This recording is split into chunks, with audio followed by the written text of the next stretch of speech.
Hey everybody. Today we have a pretty simple little repair to do, but to be honest with you, I didn't know it was going to be a simple repair until I started doing the research on it.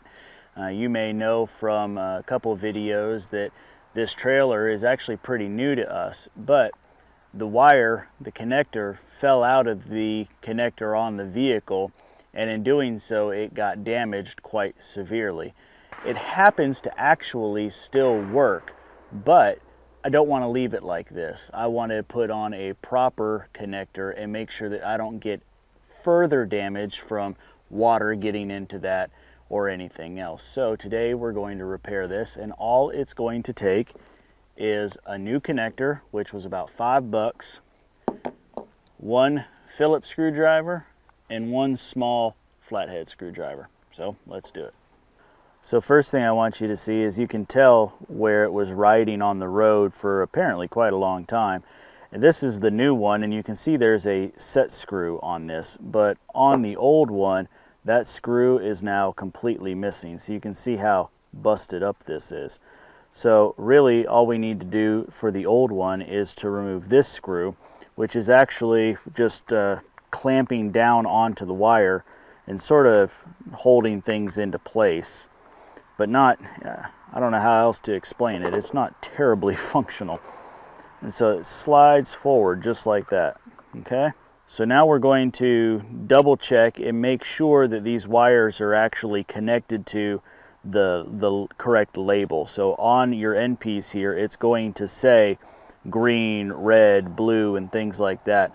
And you want to make sure that your trailer is actually wired the same way that the plug is wired. So for example, mine is not. This yellow wire is connected to a pole that is labeled as red, but my white is connected to white. So I need to pay attention to that to make sure that I connect my new one properly. So take your notes. Okay, so before you get too excited about replacing your end piece here, make sure you take a moment to take off the back, or you'll end up trying to have to break off this hard piece of plastic. So now that your wire is ready, we can go ahead and attach the new connector. To start that, find your set screw and back that out a bit, but not so far that you're going to lose that on the floor. And then take your other screwdriver, come in through the back, just like you're going to go with the wire, and push that front piece out. Set that aside for just a moment. Flip your connector over and back out this restraining screw, this little clamp here. It's what holds the wire down nice and snug, keeps the elements out. Back that out a good bit. That'll give you a little more room to work with in there. And now you can insert all of your wires through there.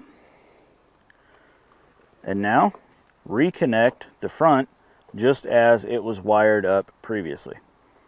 Now that you have all of your wires snugly connected to the same connections they were on before, we can slide this back in. Pay attention that this is keyed. It will only go in a certain way. This looks like it might slide into there, but it's actually not meant to. This will slide in this direction. That way the set screw actually catches this back lip. So line it up right, set it in, then you will tighten down your set screw.